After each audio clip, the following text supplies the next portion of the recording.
going? I want to let you know that Wednesdays on the Locked On NBA podcast, it's small market meets big market. You can join Jake Madison of the Locked On Pelicans podcast and John Corrales of Locked On Celtics for a look at the NBA week from all angles. Follow Locked On NBA today on YouTube or wherever you get your podcasts. So Andy, I think ever since the whole DeAndre Jordan thing started, there's been a big debate. Why are you guys talking about him so much? This, that, whatever.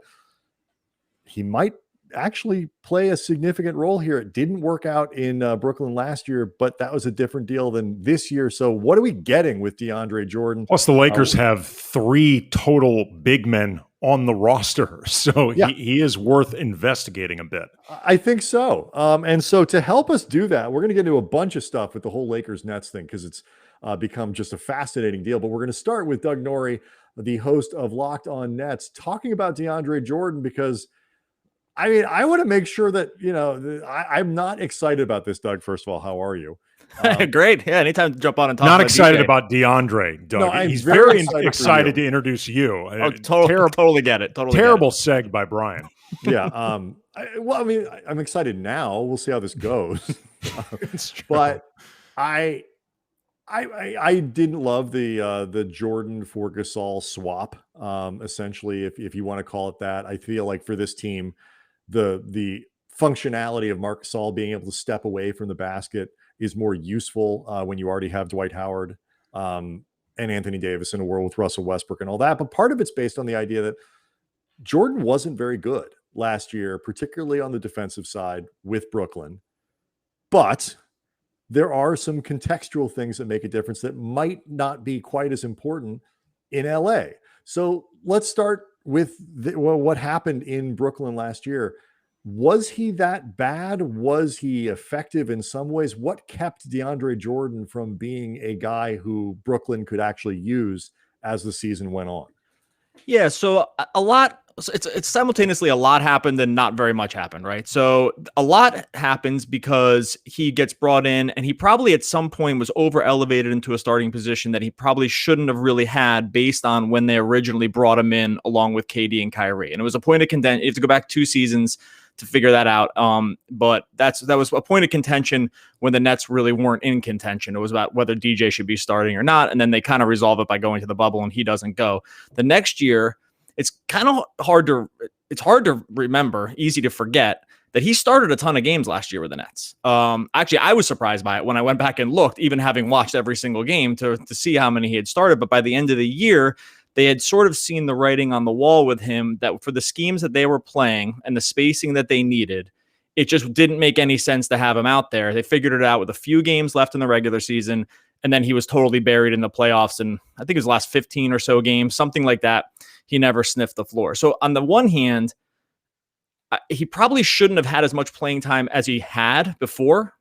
But then when they finally just kind of came to the realization that this was not the style that they were going to play, and he really at that point wasn't adding anything really defensively, his rim running wasn't as needed, especially with the floor spacing. Like Harden is pretty good at rim runners, but at some point when they're fully stacked, they don't even need that to happen. And so that was I think they saw for their path to the championship, he wasn't going to be part of it. And then they just made obviously, to his credit, he never said a word about it. He never complained. He never came out and said anything. Was always a good teammate. Great by all accounts on that end. But they just saw that stylistically, that just wasn't where their bread was buttered, really on both ends of the court. And they just made a decision. I mean, we can get into it more. I took a big L. I thought he was going to have I thought there was really a role for him from the regular season point of view, not postseason, but regular season point of view for them this year. And if you could go back and listen to the Locked On Nets podcast, I was completely wrong about it because basically almost as like an innings eater guy. Exactly. That's the exact postseason he wouldn't play. That's the exact example I used. Actually, it was like a long reliever that getting through the drudgery of an NBA season, especially at center, the physicality around it. There's no reason to wear out guys like Blake or Marcus Aldridge or guys like that for games that for the Nets aren't going to matter. Lakers probably fall into this category also, and so I really thought there would be sort of a physicality piece that they could just say, hey, we're going to win the games anyway, so why not just save everyone else's mileage? But I was wrong about that. And when they were able to get off the contract, it kind of made sense. Well, I mean, the good news is that Anthony Davis has made it very clear that he values that physicality. I think whether it necessarily helps the Lakers or not helps the team as a whole, AD is very down with that. There are some specifics, Doug, that I know I want to get into with DeAndre's play on both sides of the ball. But before we even get to that, like broadly speaking, with what you were just talking about, how did he play, do you think, just in a vacuum, like regardless of whether or not it actually fit for what the Nets were doing when he was out there? If you were trying to evaluate, just is he doing what he's supposed to be doing well, poorly, fine? Like, and that may be difficult to answer just because the context matters. But yeah. I guess how did he look to you along those lines? Okay, so in the current form of the NBA, he looked pretty slow. Like his vertical movement is pretty poor at this point for where the modern game has gone. His lateral movement, side to side stuff was kind of a running joke at times. We made jokes that he would just sort of plant roots in the lane and never kind of let them go, because he really can never forget about the perimeter piece. He's never going to head out there. He can body on the inside, and then there's probably certain matchups that you're fine with him being in there. Most times, if you were into any kind of switch or a drop coverage defense, like he was just not going to be helpful at all. And so, but I think, like I said, it depends the context of what are you asking him to do? Are you asking him to be Rudy Gobert in Game 7 of a playoff series? No one's asking him to do that at this point. Can he go out there and play 21 minutes a game and not totally brutalize you on both ends? Probably. It depends who his point guard is. Like if he doesn't have a good ball handling point guard, he is kind of useless on offense. He needs something like Spencer Dinwiddie was great with him with this at times. Obviously Harden's great with anybody that's like 6'6" or above that has hands. He can make any one of those guys into all-stars. He's just going to be thrilled to have one of those guys after the last couple of years in Houston. I'm sorry, Andy. I mean, Russell Westbrook is famous for making centers look good.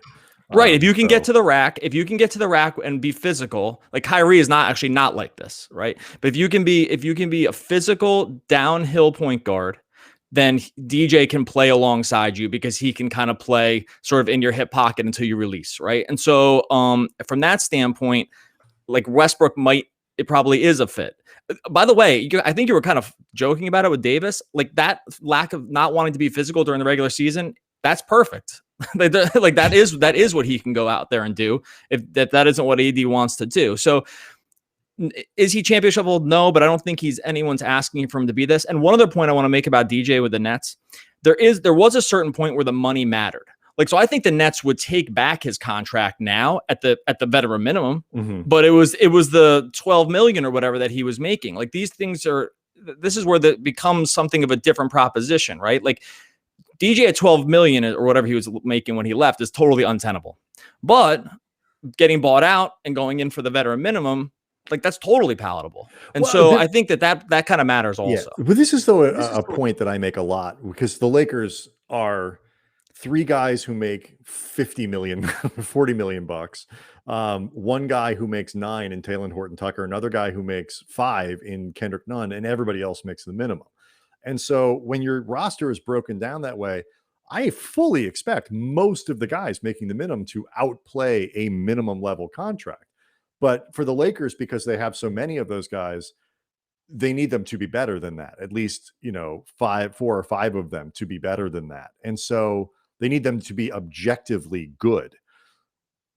And, maybe we'll talk about this when we get back. The whether or not Jordan is one of those guys is an interesting thing, because if he plays, they've gone back to that model of 2019, 2020, where they had JaVale McGee and Dwight Howard, 2 guys who could get vertical, go above the rim, finish lobs, protect the rim in theory in that classic way.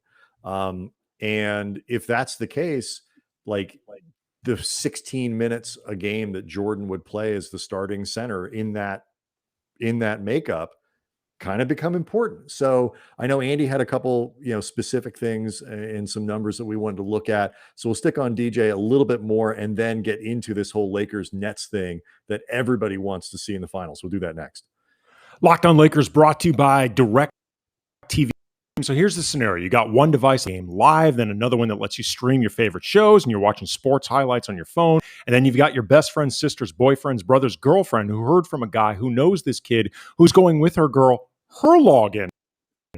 Good stuff. And there's a simpler way to get all that entertainment you love without the hassle, and a great way to finally get your TV stream. It brings your live favorites together like never before, so you can watch your favorite sports, movies, and shows all in one place. There's no more juggling remotes, no need to buy another device ever again. And the best part, no annual contract. So get rid of the clutter and the confusion. Get your TV together with DirecTV Stream. You can learn more about it at directtv.com. That's directtv.com. A compatible device is required. Content varies by package. So, Doug, the Lakers, particularly I think Lakers fans look at this and what happened last year and the difference aesthetically between Marc Gasol and what happened 2 years ago, and be like, the rim protection was terrible, the defense in the paint suffered, and all this. Most of that stuff statistically is not true at all, but it looked different. So, given what the Lakers theoretically would have Jordan do, which is much more drop coverage, not as much switching as the Nets were doing, and all that kind of stuff. Classic rim protecting kind of center. Is he still capable of being effective on that end? Because 2 years ago, his defensive on-off numbers weren't that bad. Well, the good news is that's like all they were able to play with him, right? is drop coverage. So if that's what they're going to do, where he can sag off the screener or whatever, then you are going to be okay with him there. Then obviously the Lakers have significantly more front court size. If you just want to throw from a defensive schema that LeBron is a front court player when he's on defense, right? So if that's the case, they're so huge at that point, and they can probably make up so much difference in the lanes with their size that their DJ is less of he's less problematic in situations like that, for sure. The Lakers have already shown that they can do that, right? They want to do that for at least large chunks, just make themselves so big that it's like among the sequoias, and you can't really, like, where are you going to go, especially when you get inside. And I think from that standpoint, DJ actually probably is, I don't want to say valuable, but he's competent. Right? Because you're not going to need him. You're not going to need him to get up on the screener. You're not going to need him to switch at all. So, and those are the things that caused him so much consternation around that. He just doesn't want to do it, that he couldn't do it. It was kind of pointless to even try at certain points. And also, one thing to remember about the Nets as opposed to the Lakers, the Nets were fine with taking some lumps on defense because they knew with certain 5-man lineups that it wouldn't matter what you did on offense because they would just do more. So when you have Harden, Kyrie, and KD specifically, and then even any other spacing wing, Jeff Green, Blake to some degree, even when you get guys like Bruce Brown, who's like a little hybridy, but whatever, any combination like that for the Aldridge kind of fits this bill too. Any combination like that for the Nets was going to make it so that defensively they just kind of had to be average. And at that point, because the offense was just going to basically destroy you, and they could live with it. So that's where DJ became not needed either, because they weren't really making their bones on defense. Mm-hmm. They were making their bones on having an unstoppable 5-man lineup that you could never hide anyone on at any point.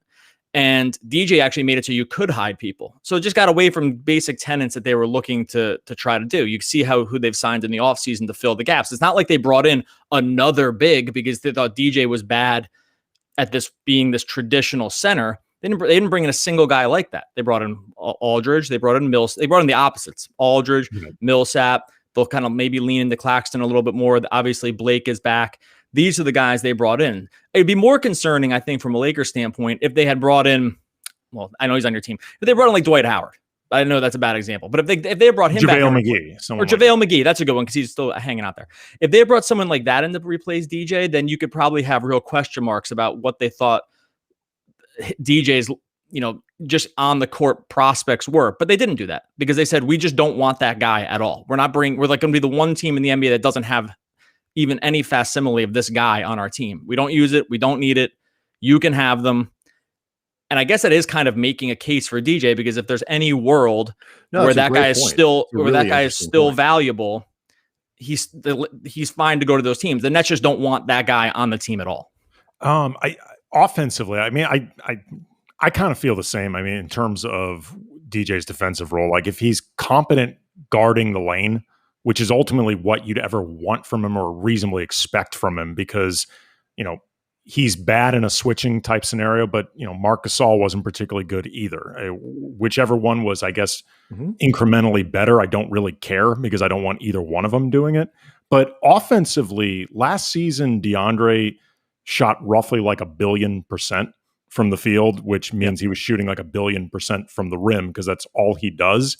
It was also a very small sample size. It was his lowest amount of field goal attempts since pre-Lob City Clippers. So with that in mind, how much of that do you think, like DJ being legitimately effective in what he was being asked to do versus small sample size theater? If you'd given him more, the returns would have diminished more. Well, he's always been super efficient in that standpoint. He's always been among the league leaders in field goal percentage, just because it's like that old Hoosiers mantra. It's like, if you're standing wide open under the rim, then you can shoot, but otherwise don't even think about it. And that's kind of what his was even different. It was, if the ball is sitting above the rim for you on a lob, then you're allowed to dunk it. Otherwise, under no circumstances are you to shoot the ball. And it's not like he wanted to either, because he also doesn't want to get to the line because he's a pretty poor foul shooter. So even though he's really worked on it, and there's some pretty funny net stuff about the stuff that he would try to do to improve the free throw shooting over the years. It was moderately effective and / not really.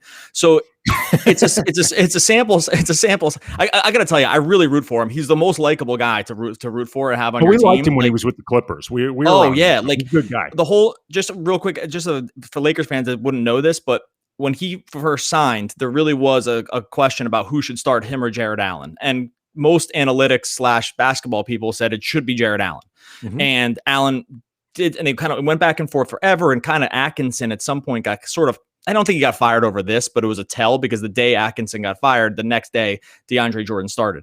And so my point being was, all during that time where it looked like it was sort of this rivalry between he and Jared Allen because fans wanted it one way or the other, and you sort of chose your teams.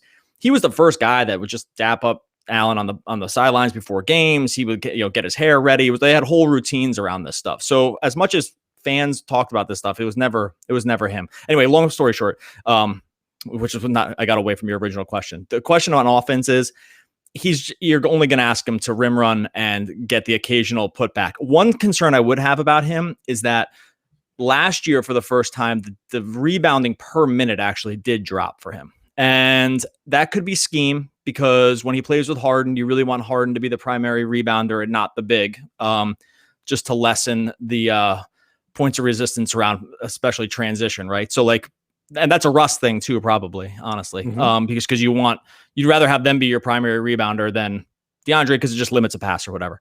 And so his numbers did dip. Some of that might have been Harden, but some of it might have just be a little bit of an age thing catching up with him too. And when, an old father time starts creeping in, sometimes that stuff, like above the rim, boxing out, figuring out where the ball is going to go, beating guys to the glass, can drop off too. So that would be like my one little concern about the things that he is good at, that this one thing that he does have has always sort of had in his bag, which is rebounding both offensively and defensively, did drop last season. Like I said, there's probably some context, but I don't think it goes and explains the whole thing. Yeah, I mean, the offense is interesting just because it's like, he's not going to be a focal point of it, but like shooting percentages can be very misleading in the sense of, are you really having a good impact on the offense or not? Is your presence there? And I think in this case, it's less about DJ than it is, how well can they space the floor or work within a floor that isn't spaced well at all. Like, LeBron and Russ are, even, I say this even as somebody who has questions, LeBron and Russ for example, are good enough passers to fit things into very tight windows. So they don't, they can still make stuff work if they can get to the rim and go downhill and stuff like that. But yeah, I would not expect DeAndre Jordan to be, a fundamental part of the offense. No, I would hope not. I think your season's in trouble if he is. Yeah, we're not going to get the finals matchup that everybody wants if that's the case. No, probably not. Saying, Doug? Yeah, I mean, not if you're asking him to do anything besides those few things, right? Which I think, look, in the modern NBA, there's still places for those things. I think that there's again, I said at the top, I was a proponent of bringing him back just for that alone. Just for the piece that this is something, if you are going to play with that kind of guy, this is a guy that can do that. Lakers clearly want to play with that guy. Dwight Howard is not too dissimilar from this, right? And so I think in that world that there's still value to be had. It's just that they're just running. It's what's going to make, frankly, if they get to the finals together, it'll make it fascinating because they are going to run completely different schemes here on both ends. And DeAndre didn't fit one, and he possibly fits the other. All right, so we'll do a lot more of this after the break in terms of looking at the two teams and what people are thinking and all that. But first of all, I think you made a lot of Lakers fans feel much better about the DeAndre Jordan acquisition. So you've done a great service to the people of Los Angeles, and for which you should be commended. Feel better if nothing else. You know what? I do. I'm gonna I'm gonna spend most of the rest of the day feeling much happier.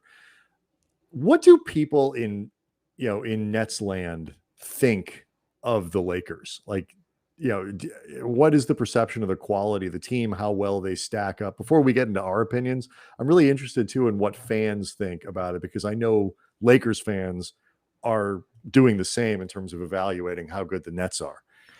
So Nets fans are in an interesting spot here because unlike the Lakers, the timeline around being in this let me put it this way. The Nets have never had this kind of team before. Now there's been very few teams sort of historically that look like the Nets do now, but Lakers have had in recent years, 2 years away from winning the championship, have a team that you could look at before the season started and say, hey, we're like pretty far into the favorites here. We have an MVP candidate, right? We have these things. We have, two of the top players in the game.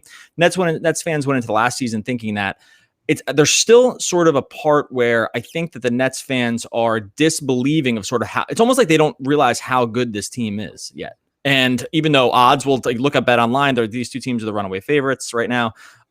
It's pretty obvious, even from analytics right down to eye test, that these two teams are so far above the rest of the group that you almost have to make narratives for the other ones to even be close, right? Like you have to sort of start talking yourself into other scenarios that I think people put Milwaukee in there as like sort of the honorary.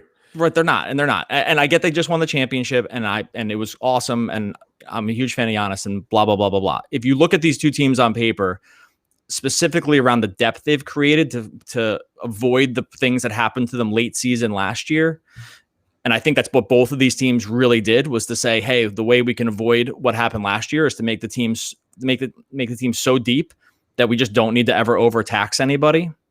But I think that Nets fans I actually don't know if they're even thinking about the Lakers right now in the same way, because it's still, the Nets have not gotten over the hump yet, right? This is still a team that has not gotten there. They're a devastating loss to the Bucks last year in the playoffs, and probably a year that was one that got away from them as you watched everything play out. The Nets fans spent the whole play, probably more than Lakers fans, said, man, that was right there. It was right there for this to be the championship, because just seeing how the finals played out and whatnot. So I would say that like Nets fans at this point are probably a little less concerned with the Lakers and a little more concerned with like, hey, can we get through an entire season and actually pull this off? Mm-hmm. And even though I'm with you that there's, at this point on paper, these two teams are ridiculous. Like the Nets could win 70 games. And I know I wouldn't say if they tried and they really went for it, this team could probably, and they were able to avoid devastating injuries. I think they could even get banged up. Well, Andy has, in addition to the talent that you mentioned there, Doug, Andy has I think, very strong theory as to how we can all get what we want out of Lakers versus Nets, regardless of how many games that they win. We'll talk about that next. Locked On Lakers brought to you by Built Bar, the best tasting protein bar ever. Bars covered in 100% chocolate, soft, easy to chew. Not going to call out the ones that are a chore to chew, that require a hacksaw and a chainsaw and hammers, nails, whatever. But you know who you are. You're a bunch of deadbeats. But Built Bar, they're healthy. They are great for health, whether you want the low sugar, the low calories, the high protein, the high fiber. If you're a keto person, great for all of you, and they taste great. Like always, you got the 12 original flavors like raspberry, coconut almond, salted caramel, banana bread.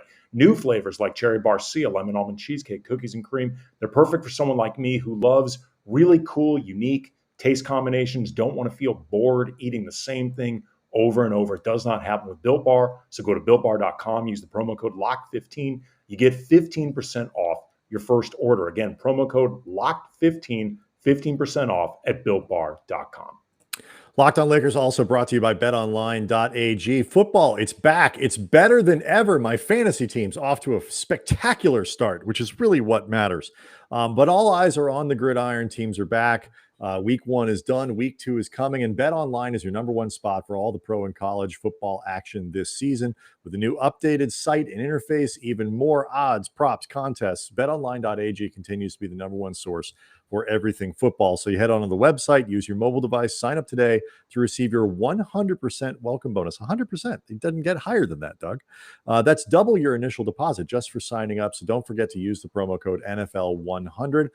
From football, basketball to boxing, right down to your favorite Vegas casino games. Don't wait to take advantage of all the amazing offers for the 2021 season. Bet online, the fastest and easiest way to bet on all your favorite sports. Bet online, your online sportsbook experts.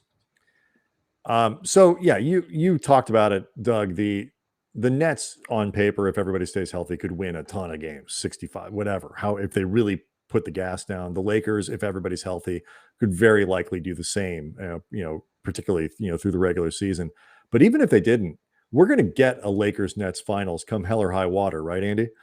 Oh, yeah. I mean, look, unless both of these teams crap the bed in ways that are just too obvious, too nakedly transparent that you can paper over with some type of explanations, the league is going to rig this thing so we get Lakers Nets in the finals, because this is what everybody wants. There's always concerns about ratings in a new world where, there are more options. People are cutting cords, all that stuff.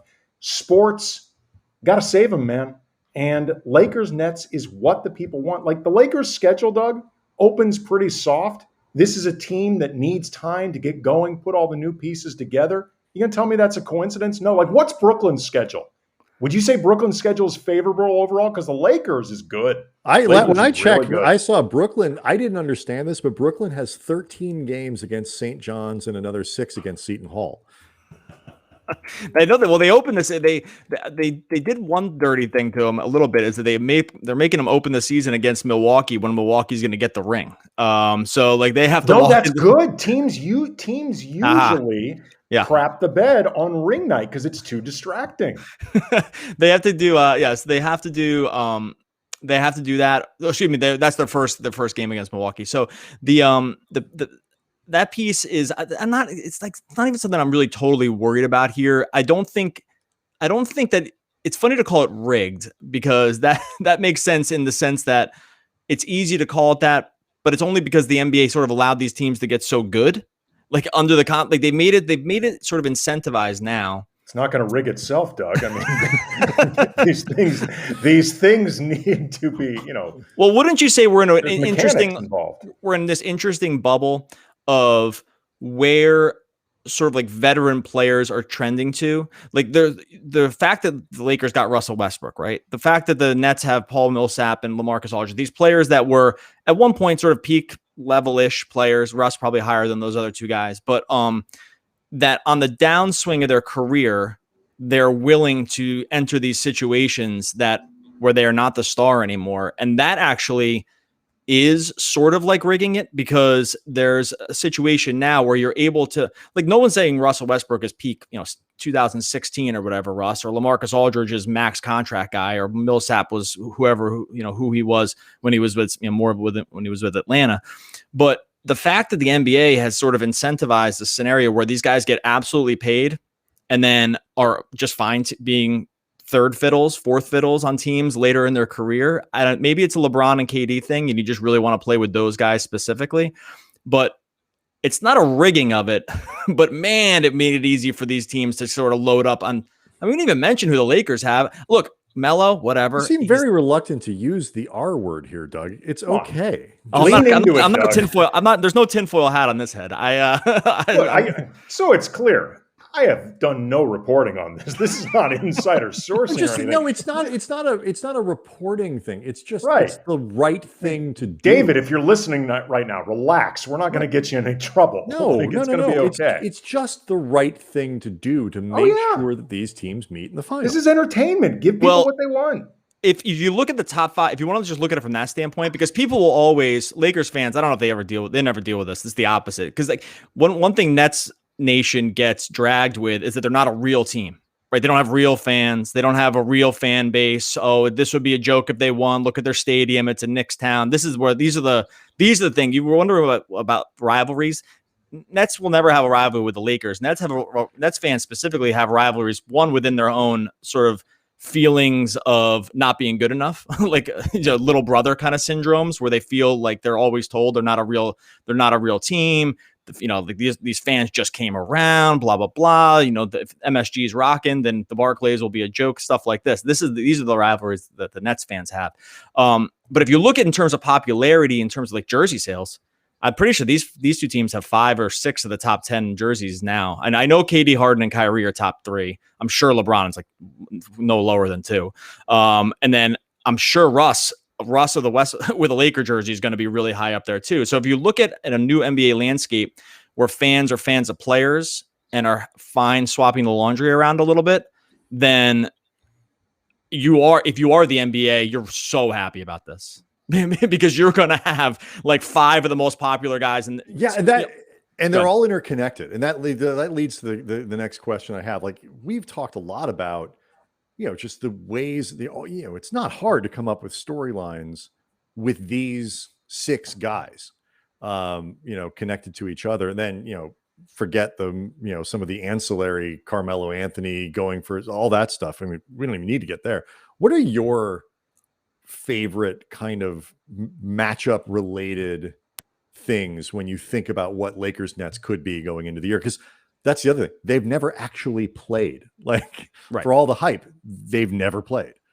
Well, it starts with who fans want to label the best, and I'll do it too. Everyone wants to always label who the best player is, right? Who's the best player in the league? And you have talking heads all over the place that have sort of put their stake in the ground and will never move off it. And then you got people that are having it fine being a fluid situation. The fact that you could have a finals that features 2 guys that are typically spoken like this, and LeBron and KD just to start, would be fascinating and awesome. Now they've already done it once, but that wasn't really KD's team at the time, right? That was Steph's team. And so this is clearly like after last year's playoffs, even if they're healthy with Harden and Kyrie, this is KD's team. Like he was so unbelievable last year that there is no doubt that he is the alpha on this team, and the rest of the guys are just kind of happy to be playing with him and are great also. So he'd be in a situation where he clearly is that guy for the first time facing off against a guy who you can still at his peak put as no worse than like the top 3 best player in the league. So I think it would just start with that. But then you have all these, I mean, how many people's legacies would be fixed by one of these 2 teams winning the championship? Like everybody's.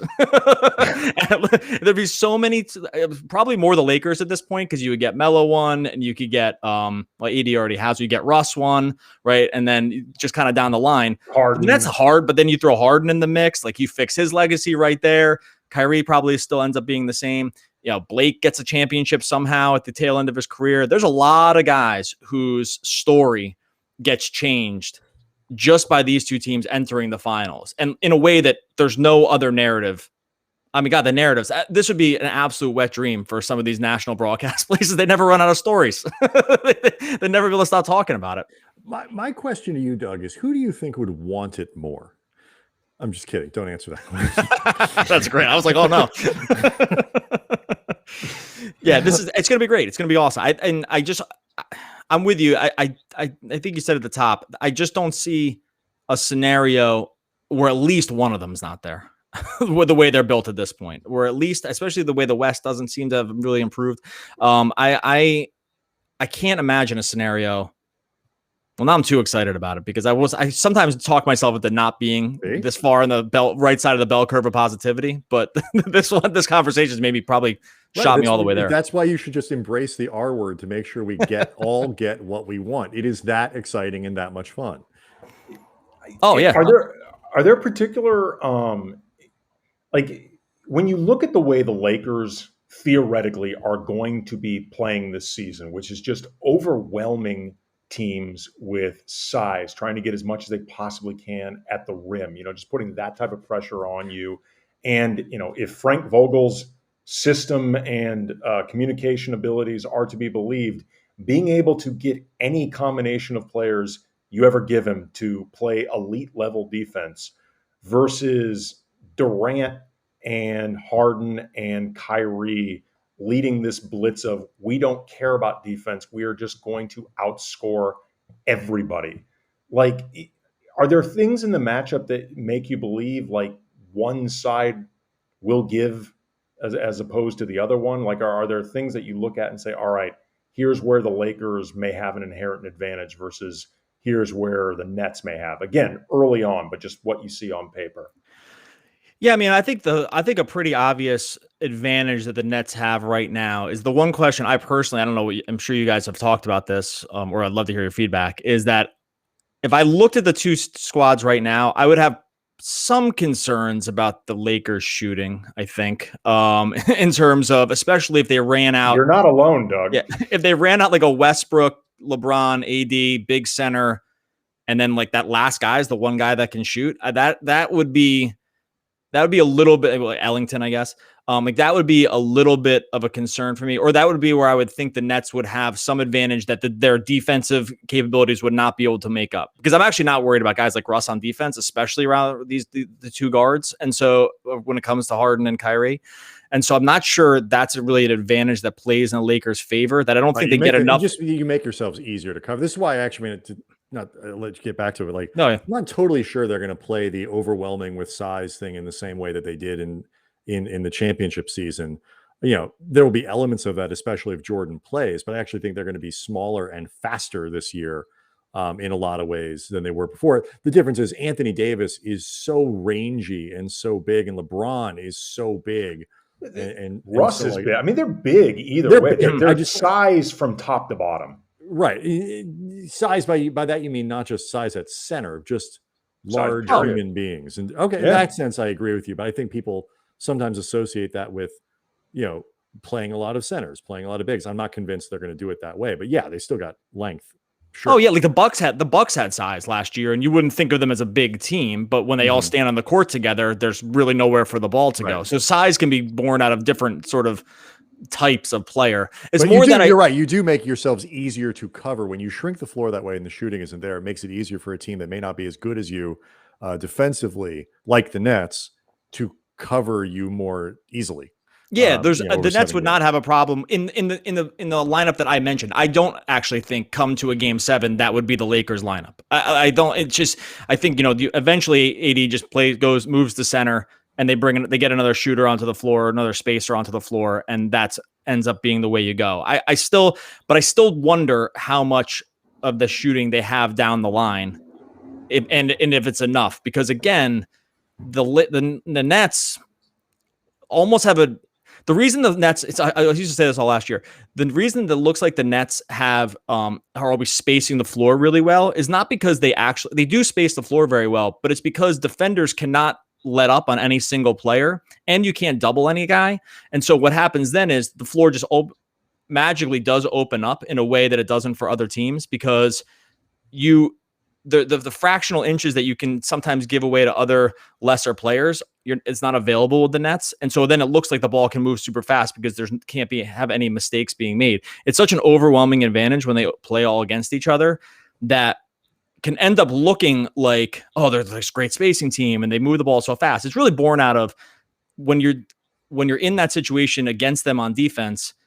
If you give even an inch in a certain situation, you're dead. And that typically can overwhelm even the most defensively sound big team when it's in the end, because they can score from all 3 levels. And specifically, they have 3 guys that can score at elite sort of levels from all 3 levels. And when that's the case, there's very few defensive combinations that can account for that. And so I think that combined with wondering a little bit where some of the range shooting comes for the Lakers would make me think that the Nets, at least on paper right now, have the advantage. So my last thing, how much of what the Nets are doing, in terms of their strategy and all that is to overwhelm with offense in a way that you feel like you need to score every time down because you're not going to get enough stops. Like how much, how much of that is to, whether it's to speed you up, to get you out of your game and all that kind of stuff, is central to their strategy. Because to me, that's a fascinating aspect of why the Lakers may be looking for more offense this year, is to compete with that, where, you know what, I don't care how good of a defense we construct, we need more firepower to compete with a team that can score against any defense. Yeah, so the Nets kind of showed that this is a path. When the Warriors could do this too, and there's some overlap between how I think these things play out with the Warriors. I don't think they're the same defensively as the Warriors, but there's a tenet in basketball that your defense becomes better the more it can become better the more you score, because you start from a better position. One, you don't get caught in transition as much. You can reset the defense. Like the Warriors used to play super fast, and sometimes people are like, oh, they play super fast, but they also played super fast and awesome on defense. And so one of the reasons for that was when you score every time down the court, you're not getting cross-matched. You're not getting out in transit. No one can get you in transition. No one can kind of catch you on your heels, because you just are able to move back down the court and defensively reset yourself. And so I think that is actually you'd always want to score more. Like you need to score more points to win, but some teams that can understand that a little bit better will say, hey, the more we score also, it will also lighten the load for us on the other end of the court, because we're just not going to get caught in disadvantaged situations. And so I think that's where they start also. It's also easy to forget, like Durant's an excellent defender. Some of these guys are super versatile. Harden's actually, when he is engaged, is a good defender, and he was pretty engaged last year. So like he's competent at defense. Kyrie played fine on defense last year because they were all really engaged. And so I think they want to overwhelm you simply because they can. Look how close they came to beating the Bucks with just Durant, no Kyrie, and at best 70% Harden. And they came within Durant's toe of winning that series against the Bucks. And that was just because you couldn't stop Durant. He was unstoppable when they focused all the defensive attention against him. If you put the other guys on the court, it's really just a proposition that most teams can't do. And they just know that if that's going to be the equation, that is unsolvable for other teams. The Warriors kind of got it too. It was like, hey, if we have two guys that shoot this well from three, one guy that can roll to the rim, and anybody that can do anything else, it's going to be, and they put Durant on the team. Sorry, I forgot about him. And they put Durant on the team also. What can you do? This team is built like that in terms of offense. It's not, they don't have Steph, but these guys aren't far behind them. Like the Warriors are a comp like this for how good they can be on offense when things are clicking. It starts with Durant, but these other guys are they can just absolutely overwhelm you. So good luck. All right. There is no shortage of stuff to talk about when it comes to the Lakers and Nets. It is mid-September. We're literally just getting started with it. I cannot imagine this will be the last time, Doug, that we do this. It was a lot of fun, and these are two teams that it sucks and it's cool that they're only going to play twice this year, because it leaves a lot of mystery. So thanks so much for coming on, man, and giving the time. Looking forward to doing it again. I'll talk Nets versus Lakers all day. Yeah, look forward to talking during the season. Awesome, man. Thank you.